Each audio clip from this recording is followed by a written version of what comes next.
What is going on in the chess world right now? So Vichy comes out of nowhere, comes out of retirement, starts destroying people, first in the Superbet Chess Classic, now in Norway Chess, beats Magnus in Blitz. Magnus is losing to everyone in Blitz right now. He lost to Wesley, Anand, now today he lost to Tari, absolutely blunders. What's going on there? That's the Norwegian number 2, never beats Magnus, always getting his ass kicked. Today he actually picks one up. Magnus blunders horrendously. We've got Firouzja on top of the world last year, world number 2, destroying everyone, then takes 6 months off chess. There's some crazy stuff going on right now. Next month probably Hikaru will be winning the candidates, maybe Firouzja, I guess we'll see.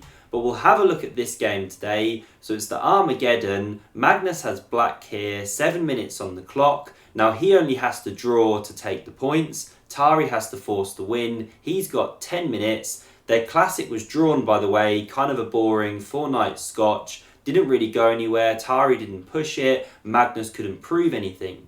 So let's see what happened in this one. After e4, the drama already begins here because Magnus goes for pawn to b6. The so-called Owen's defense. Now all he needs to do is draw, and yet he's going for this really offbeat system. You know, he trusts he can usually beat Tari, but okay, it didn't happen today. Wait till you see what happened here.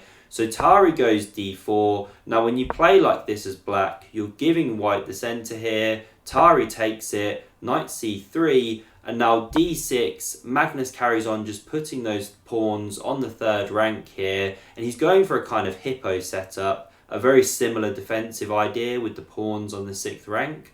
So pawn f4, Tari fully takes the centre, the knight comes to d7, knight f3, pawn e6, and after this one develops here, now Magnus actually goes c5, he strikes at the centre, kind of takes it a bit more back down a Sicilian type structure. So Tari just castles here, Magnus takes on d4, the knight recaptured, he develops here. Now white can't yet go e5, that one's controlled by pawn and knight here, but at some point that's a desirable break. So queen e2 was played first, preparing e5, and actually Magnus can't really stop that. He doesn't want to go e5 himself, create these horrible holes here. So he goes a6, more hippo style defense, covers b5, and e5's already a good move actually here, just taking the space immediately.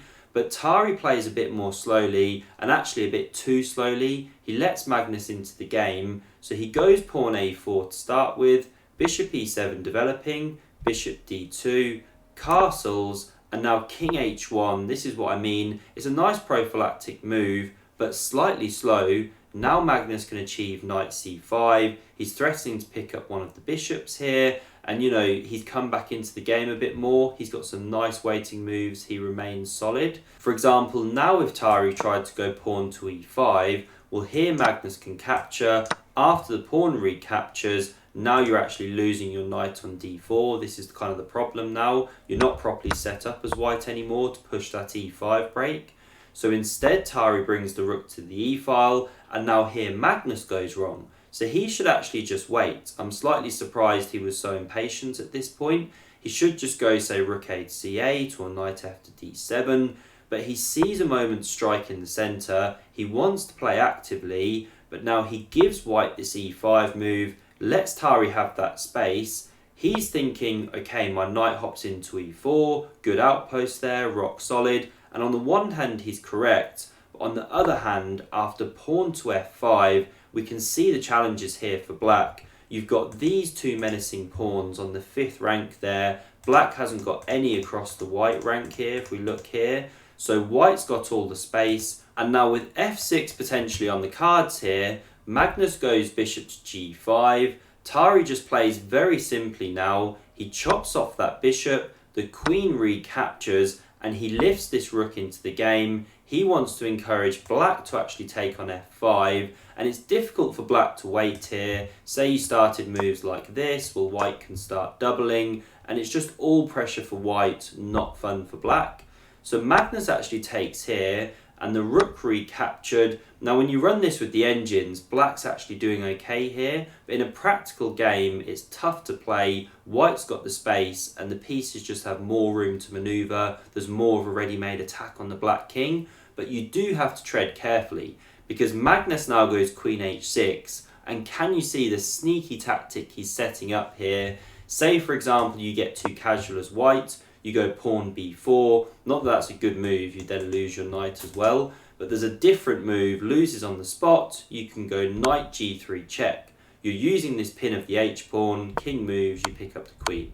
So you have to deal with that threat.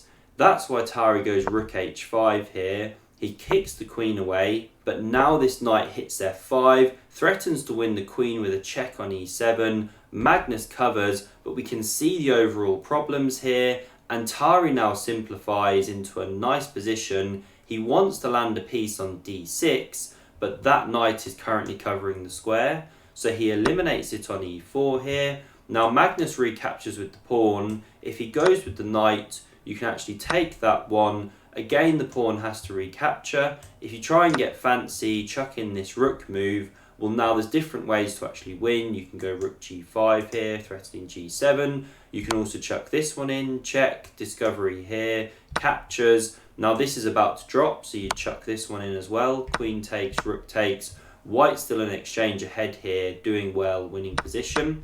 So you can't try any fancy stuff there with knight takes on e4. Instead, Magnus took back with the pawn, and now the knight landed on d6. That's an octopus on the 6th rank. Look at the power it's got, the tentacles here, firing into the position.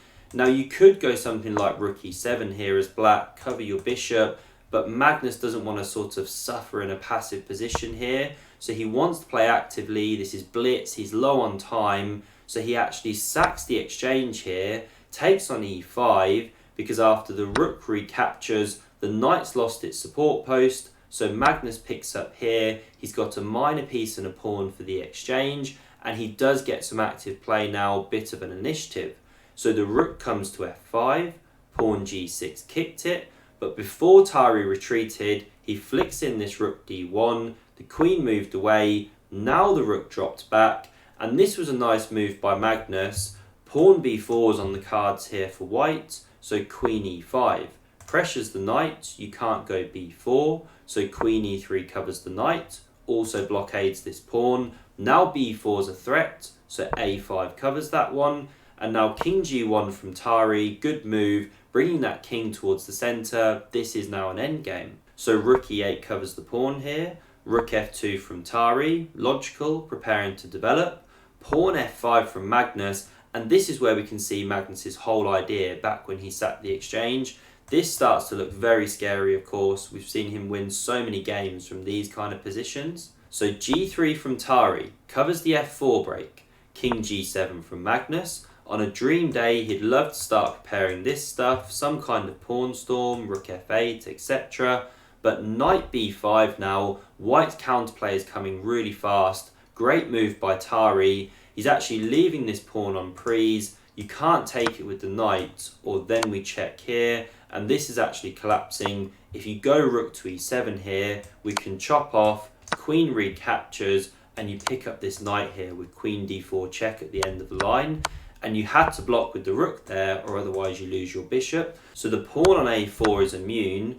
That's why we had the rook coming to e7 here, covering the 7th rank. Also comes away from knight d6. So pawn b3 from Tari now covers his pawn. The knight hopped back to e6. But now Tari invades. He hits the bishop on b7. Magnus doesn't want to give it up. He comes to this slicing diagonal, but pawn c4 shuts the door on it. And this is where Magnus plays a terrible blunder, but it's a really hard position to play. When you're running this with the computer, the only move to actually stay a pawn and a half worse is to go bishop to b7, but then white could simply take, recaptures, and you can start invading with the rooks here, something like this. These rooks are just better than the knight in this position, so that's why Magnus didn't drop that bishop back. Instead, he went knight c5 here, but this is a really bad move. Can you see the winning tactic? Tari found it very quickly. He crashed through on f5 here with check. Now you're about to lose your rook. The queen can't recapture, it's covered by the rook. So pawn takes is forced, but now queen g5 check, the king dropped back, rook takes here, and the big problem for black is that the back rank is completely exposed. You've got the double threat here of bringing down one of the rooks, plus your queen is attacked. You can't stop all of this stuff. Say you go queen to b8 to cover your back rank, well then you could check here. If the king comes here, we check like this, it's leading to mate.